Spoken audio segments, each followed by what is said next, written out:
Welcome to the Jiu-Jitsu Oracle, where we're doing this episode hot on the heels of the news that New Wave have been confirmed to take part in CJI 2, which is going to be a team event, quintet rules, 5 guys on each team. It looks like there's going to be 8 teams involved, 5 teams directly related to gyms, 3 teams related to areas of the world. They're being called misfits teams. We have Australasia, Europe, and the Americas going to be represented. But for the gym teams, it looks like New Wave have agreed to jump in. We would expect, seeing as it is Craig Jones's event, and Craig Jones is one of the heads of B team, that we'll see a B team squad. It seems like 10th Planet are going to be one of the other teams. But I think, given the history of B team and New Wave, who were combined formerly in the Danaher Death Squad, once they split and 2 gyms formed, we hoped that CJI 2 would have some New Wave representation, and it seems that that is going to happen. So, Calum, what do you make of this news? Yeah, I'm glad to hear it. I think that was the one team people were looking forward to entering, one of the most talent-stacked teams. So we've got 5 teams from gyms. We know the kind of countries for the 3. So we've got B team, who we presume are going to be in it. New Wave, who we know are going to be in it. I think you thought 10th Planet as well. We're going to hope Atos as well is going to be one of the gyms, and then that kind of leaves one of them open that we'll see about. So I think out of those so far, we obviously don't know who's going to make up the country teams, but from who we would speculate would be on the teams, we'd think Atos and New Wave would be the 2 favourites. Would you agree with that? Okay, well, bold. Right. Well, let's speculate on the guys who might make up the teams, and then that might start to lead us towards being able to declare someone as the bookies, the Oracle bookies' early favorite. Right.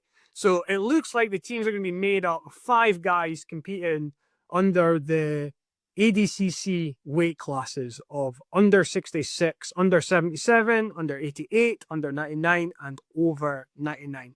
And there's already plenty of speculation online. If you go to the CJI Instagram feed, they've got plenty of speculation as to who might make up teams. But let's say we're looking at New Wave first, right? Who do you think might fill out their roster? Yeah, so for them, I think depends who's healthy at the time and willing to compete. But under 66, I think their strongest players definitely Dorian. 77 could be a toss-up between Gary Tonin, Oliver Taza, or David Asaris. I don't think that's their strongest weight class as far as their whole team is concerned. 88, Giancarlo would be likely the favourite, but looks like Isaac Michel is training there as well, so he could be a potential backup. And then this is where it gets a bit tricky depending on who's available at the time. But if all is good, I would think Merigali under 99 and then Luke Griffith over 99. It doesn't seem like Gordon's making a return to competition anytime soon from anything we've heard, so we can probably rule him out for now unless we hear anything else otherwise. So assuming Merigali's healthy, I would say him under 99 and then Luke over 99. Yes, you've got Gordon with ongoing stomach issues, and you've got Merigali coming off shoulder surgery, so we need to see how their recoveries go. You could throw Big Dan into the mix as a potential over 99 representative. Luke Griffith, probably hint towards over 99 from the Luke Griffith that we've seen recently. Like, some people have slotted him in at under 99, but I think that's going to be a tough weight for him to get to. So maybe under 99 is like the biggest question mark for New Wave. Obviously, I think we would all love Gordon to be fit and able to take part, particularly in a Craig Jones Invitational event. What with the beef that exists between those two and the online back and forth that could happen, but that gives you an idea of like who New Wave possibly have on their roster. So let's look at Atos, which I think is a great shout. I think like when we talk about successful teams in grappling, sometimes for all the success that Atos has, they still kind of slightly fly under the radar as being placed like right at the top of the pile. And I think like especially last year, they had an amazing year. They can also call on a lot of people who have Atos affiliation but might not train at HQ. So someone like GT Torres, who could represent Atos, has represented Atos, but like doesn't train at the HQ all the time. He's got his own gym now. So I think like their net goes pretty wide as to who they could bring in. I mean, might a Felipe Pena represent Atos because he has a good relationship with them? If there's not if he's not going to represent like the Americas team, for example, which I assume is made up of North and South America. But like, who do you think might be on the Atos lineup? Just throw out some names. Start at 66, please. Drawing a blank on 66, actually. I can't really think of who they've got at that weight class at the moment. Can you think of anyone? I'll think of that when you crack on the 77. Okay, well, I think you have to put both Rotolos in, surely. So I think Cade at under 77 and then Ty at under 88 is the move for that, even though they are a bit both on the lighter end. They could both do 77, but, last ADCC where they both competed, they did have that arrangement with Ty under 88. I think you have to put in both Rotolos into that team. Yeah, I think that's the question. I think the fans would want that, and I think Craig would want that. He seems a big fan of both of them. So, I think Kynan is a given for either under 99 or over 99. I think he can do either of those weight classes. And then who's going to be alongside him at either of those weight classes? Interestingly enough, after last CJI, I'm pretty sure Andre Galvao said that he is in for CJI too. So I think it is possible that we see Andre Galvao enter one of those weight classes, which would be very interesting. But if not, then yeah, you could possibly see someone like a Felipe Pena or one of their bigger guys. But I think best case scenario for the fans would be Kynan and Andre at over and under 99. That'd be pretty cool. I'm still ruminating on who they could have at the lightest division. It's a pretty big gym. Let us know in the comments what you think. So I think, yeah, if you had a Atos team that featured Cade and Ty and Kynan and Galvao, that would be like a pretty strong team. In recent grappling action, we had a Fight Pass Invitational event headlined by Nicky Rod against Victor Hugo, and that was the one match that I was really excited about watching, and it's the one match that's probably worth talking about. There were some other highlights on the show, notably impressive submission finish by Helena Cravar, who had a calf slicer and a choke on at the same time on her opponent. But Nicky Rod against Victor Hugo was, to me, maybe to you, Calum, the most impressive, the most exciting, the most interesting match on the card. Victor Hugo won again. He's got Nicky Rod's number. What did you think of it? Yeah, I mean, I was expecting Victor Hugo to win again. I think he's 3 or 4-0 against Nicky Rod. Now I think it's a bad stylistic matchup for Nicky Rod. He's about 50 pounds heavier than him for a start. A very good guard for that size, especially playing flat on his back, which denies Nicky Rod his body locks a lot. But I think Nicky Rod's path for beating someone like that is not through his typical passing style of body lock passing, and especially not with that like split squat, sprawling on the leg, Gordon style. I think if you're 50 pounds heavier than your opponent, that's a pretty good passing style. If they're 50 pounds heavier than you, it's not. Like, it didn't look like Victor was under any stress from the pressure that Nicky Rod was putting on, because again, he's 50 pounds lighter. It's really not a good passing style against someone significantly bigger than you. I think with Nicky Rod's athleticism and explosive power, him cultivate a passing style similar to what we've seen from Andrew Tackett lately would be a better route to victory for him against a guy like Victor Hugo, because yeah, just trying to get into those body lock positions, which he struggles to get to anyway against Victor Hugo, but even passing from there is going to be tough with someone that much bigger, and especially with that pressure, sprawl type passing with someone with 50 pounds on you, it's going to be really difficult. Yeah, I think what was a sign of Victor Hugo's comfort level in his guard was his ability to defend using short frames, elbows, and knees.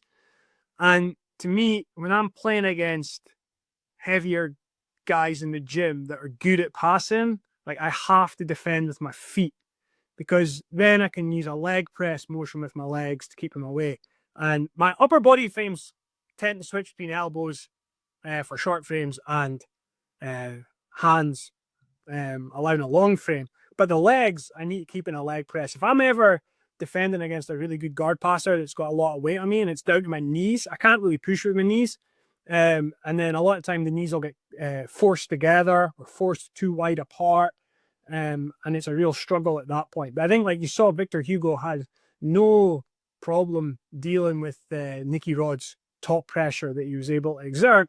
And then so Nicky Rod was just like hanging on the end of Victor Hugo's frames and couldn't get anything going. And I agree. I'd have liked to have seen him go to more round passing and maybe trying to get into Victor's upper body from north-south and things like that. But I think another dynamic at play is that when you're playing against someone who's really, really good, you often revert to your absolute comfort game. And I think, like, we saw Nicky Rod try round passing for like a small amount of time, right? I don't know if it was like 10 seconds, maybe 30 seconds, but he kind of headed towards it a little bit and then completely like backed away from it. And I think like the fear is like, you think to yourself, well, I'm not as comfortable round passing, so I need to go back to like where I'm comfortable. But like the problem is like that's the place where Victor Hugo is super comfortable, right? So you need to like almost force yourself to play differently, even if it's like not something that like you've, like if you were to back yourself to get a guard pass normally, it might be through crushing top pressure from a split squat. But actually in this instance, it's just not going to happen. There's going to be no crack in the arsenal of Victor Hugo's guards. You've got to face it a slightly different way, which can be tough to tell yourself during a match. What do you think about that idea? John Thomas always had a good way of describing that, like in the way that you need to have a lot of different tools in your arsenal. Yeah, say Nicky Rod's body lock is, or just say his split squat passing is like a 7 out of 10, but then the guy that you're up against, his defense for that is a 9 out of 10, and your round passing is a 4 out of 10, but your opponent's defense to that is a 2 out of 10. Even though you're clearly better at the split squat passing, it is clearly a better option in this specific circumstance to do the round passing just because of how the attributes line up. So, yeah, like same as me, I prefer a lot of split squat passing and pressure passing, but if I was in an absolute division against a 90-kilo guy with a good guard, I definitely wouldn't be passing like that because I'm going to be going into his web where he's super strong and can move me around. I would definitely elect to stay on the outside and just not get entangled with that sort of thing. Yeah, and I think like you need to be able to make adaptations in a match. But the thing is, when you engage with someone who's really, really good, you think to yourself, oh, like I need to make an adaptation so I go even more into where I feel like super, super strong. So I totally get that. Like you get the feel of going into a guard that Victor Hugo has. You're like, I can't give this guy anything. It's like your thought maybe. So I need to put myself where I'm super strong. But actually, like that's kind of possibly the wrong thought process because you're not going to be able to pass and win that way, you know? So yeah, like I think it's a really, really hard stylistic matchup for Nicky Rod because he normally has all the athletic edge over his partners, his opponents, but he doesn't with Victor Hugo. Yeah, I almost feel like early Nicky Rod would be a better matchup against Victor Hugo, even though Nicky Rod has came on a lot. One, he seems a bit smaller than he was like his first kind of ADCC run. And then that first ADCC run, he didn't really have much passing, but he was just like an absolute dog with it. He just like got his head stuck in there, was jumping side to side, using like 100% of his athleticism. And I think that a bit more finely tuned to be a bit more on the technical side would actually be a lot better. Whereas now he is quite methodical a lot of the time with his passing, and I just don't think that's going to serve him well against a guy like Victor Hugo. Yeah. Even if like the adaptation in the style and the progress that he's made so far led him towards an $1 million first prize at CJI and getting closer in matches against Gordon, like the last time they matched up, very close, went to EBI overtime and Gordon snuck out a victory. And I think Nicky Rod managed to cause some damage to one of Gordon's feet or his leg. But yeah, like I think going like you can he's gone that far and it's helped him. But yeah, maybe mixing it up a little bit against the cream of the crop is going to be needed. I think even against Gordon, that same adjustment would serve him better because obviously that's Gordon's whole game is body locking on top. He knows how to defend that. He's got a very good butterfly, half butterfly. And the fact that Gordon's not going to want to come up and stand against Nicky Rod. Nicky Rod could utilize that style of passing where he is a bit more elusive and using his speed and power advantage and kind of running around the guard. I think that would serve him better against Gordon as well. I'm just wondering off the top of my head as well with like the change in Nicky Rod.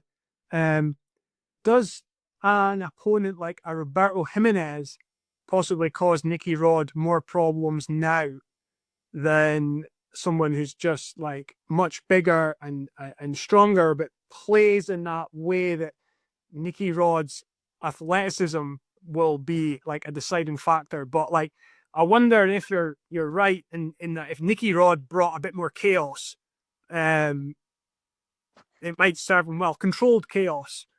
And actually, with the way Nicky Rod plays now, and it's like a lot less controlled chaos, maybe if someone's like chaotic against him, that would actually ask him more questions. I'm not saying like Roberto would win, but like it would ask Nicky Rod more questions than someone who's just going to play like that slower, methodical game, which I think like maybe he's been training to beat Gordon and like he's gone down that route because like he thinks that's the way to do it.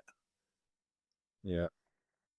So more controlled chaos from Nicky Rod. Is that what you're suggesting? Yeah, I think just with his physical gifts and the kind of guys that he's going to struggle to pass at his weight class, I think the Andrew Tackett-esque style of passing would serve him well. I think that's something that he can definitely cultivate over the next year or two. Where does this leave the heavyweight division, Calum? I'd maybe suggested before if Nicky Rod had won this match against Victor Hugo and then won a match that's upcoming in mid-April against Kyron Duarte, then that would have Nicky Rod as the number one active heavyweight grappler out there. Because I think if Gordon's not competing, it's not fair to include him in that category just now. Obviously, when Gordon comes back, he slots in at number one. If Gordon comes back, until he's dethroned or he's not having matches at the level that these other guys are having matches, where they're all facing each other and guys are picking up wins and Gordon's maybe not. So that all said, well, Nicky Rod lost against Victor Hugo and now he's going up against Kyron Duarte. So like, where do you see the heavyweight scene as a whole? I think it's the same guys that we've been speaking about, and I would just love to get a one promotion that would just bring them all in on the same night and just have like a round robin grappling industries type division where they all just got to face each other and then see who came out with the most wins, because a lot of them are capable of beating each other. But like, yeah, Kynan, Felipe Pena, Victor Hugo, Nicky Rod, Nicholas Merigali when he's healthy. Could maybe throw like Luke Griffith in there potentially as well. But I think all those guys, they just need to set something up, whether it's a tournament or a round robin. I think on the more elite end of that, it would be like Victor Hugo, Kynan, and Merigali. Obviously, Merigali beat Kynan, but Kynan in the same division as Merigali got gold and then got gold in the absolute as well. So, it's tough, but I think you just need to get all those guys in the same division at least once, and then you're just going to see who comes out on top. Talking about loads of good guys being in one division, BJJ Stars the week after this WNO event. So I think the BJJ Stars events on April 26th have put together a middleweight no-gi Grand Prix featuring Mica Galvao and a host of other interesting candidates. Yeah, like I love watching PJ Barch. We have Jonathan Gracie, Isaac Michel, Oliver Taza, Elijah Dorsey, Izaki Bahiense. So that looks like a banging of an event. And we've not seen loads of Mica recently, so really interested to see him again. But would you say Mica's like obviously still the man to beat at the middleweight division? So, but I think PJ Barch could definitely beat him because I kind of think he did beat him at ADCC. He passed his guard, mounted him, took him down. So I think PJ is definitely capable of beating Mica. Mika's probably still the favourite. Izaki is probably quite strong in there. I'd like to see PJ versus Izaki. I'd like to see how the wrestling would match up in that match in particular. But I think those are the top three guys in that. And then, yeah, probably still have to go with Mica as the number one. And then also in this BJJ Stars event, we have Gabi Pisania, like the GOAT of women's grappling, against Tejan Porfirio, who I think will while I favour Gabi to win, like will at least like be able to, I don't know if match physicality, but like certainly ask questions of Gabi's physicality, which I think like Gabi usually has like a huge edge over her opponents from that point of view. So that could be an interesting match. And then we have a match I'm really interested in, two guys who we have spoken highly about right from the start of the Jiu Jitsu Oracle. We have Adam Virginski against Eric Muniz. What do you think about that match? I think that's a really good matchup to make. I think they've been pretty dominant in their respective weight classes in the gi that are right next to each other, but I do heavily favour Eric in that match. It'll be interesting to see if Adam can get into spots in the match and then capitalise off of that because he is so good when he gets there, but I do heavily favour Eric in the match. Because? I do think he's more well-rounded. I think if Adam pulls, he's going to be able to stay away from Adam's game a lot more. A lot more reminiscent of like a lower weight class grappler at that weight, like the kind of way he passes around the guard and then on bottom as well. He's got a very technical open guard with lapels and double sleeve and everything. So I think all of that will be a bit too much for Adam to deal with, as well as the size difference as well, because he is a weight class up and he's very long. But it is like the best heavyweight against the best super heavy guy, I think, right now.